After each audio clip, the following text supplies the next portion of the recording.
आप सभी को शालोम। एक बार फिर मैं नंदिनी मसीह परमेश्वर के जीवित कलाम से एक आशीषित वचन आप सबों के लिए लेकर आई हूँ।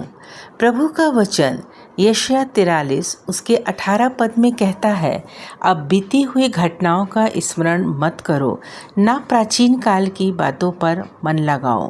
प्रियो, पिछले वर्ष हमने क्या खोया क्या पाया पता नहीं, परंतु परमेश्वर का वचन कहता है बीती घटनाओं का स्मरण मत करो। आने वाले वर्ष हम सबके लिए नई आशीषें लेकर आने वाला है। यशायाह 43 उसका 19 में कहता है, मैं जंगल में एक मार्ग बनाऊंगा और निर्जल देश में नदियां बहाऊंगा। यदि बीते वर्ष आपने कहीं कोई उम्मीद खो दी है, सब तरफ के आपके रास्ते बंद हो गए हैं, तो प्रभु आने वाले वर्ष में आपके लिए मार्ग निकालेंगे।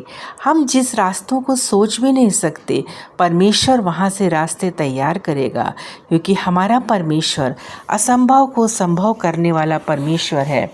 इस वचन पर विश्वास करना है जिसमें यहोवा स्वयं कहता है, मैं ही यहोवा हूँ, मुझे छोड़ कोई उद्धार करता नहीं। सिर्फ हमारे जीवित परमेश्वर में ही वह ताकत है जो निर्जल देश में नदियाँ बहा सकता है। पिछले वर्ष हमारे जीवन में यदि सूखापन था, तो आने वाले वर्ष में ऐसा नहीं होगा।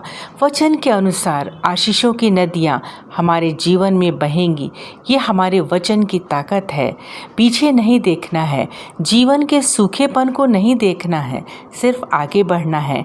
शैतान का काम होता है जो हमें पिछली बातों को याद कराता है, पिछली गलतियों को बार बार याद दिलाता है, ताकि हम उन आशीषों को ना पा सकें जो हमारे आने वाले वर्ष में मिलने वाली हैं। फिलिपियों 3:13-14 में कहता है, पौलुस ने ये बात कही, जो बातें पीछे रह गईं उनको भूलकर मैं आगे बढ़ता जाता हूँ, ताकि उस इनाम को पा सकूँ जिसके लिए मैं ऊपर बुलाया गया हूँ। विश्वास करें अपने पिता परमेश्वर पर, जो प्रॉमिस उसने हमसे किया है वो हमें ज़रूर देगा। बस हमें पीछे नहीं आगे देखना है, आने वाले वर्ष को देखना है और आने वाली वर्ष की आशीषों को पाना है। परमेश्वर आप सबों को बहुत आशीष दे।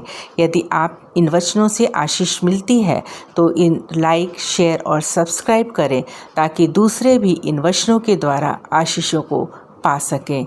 आमीन।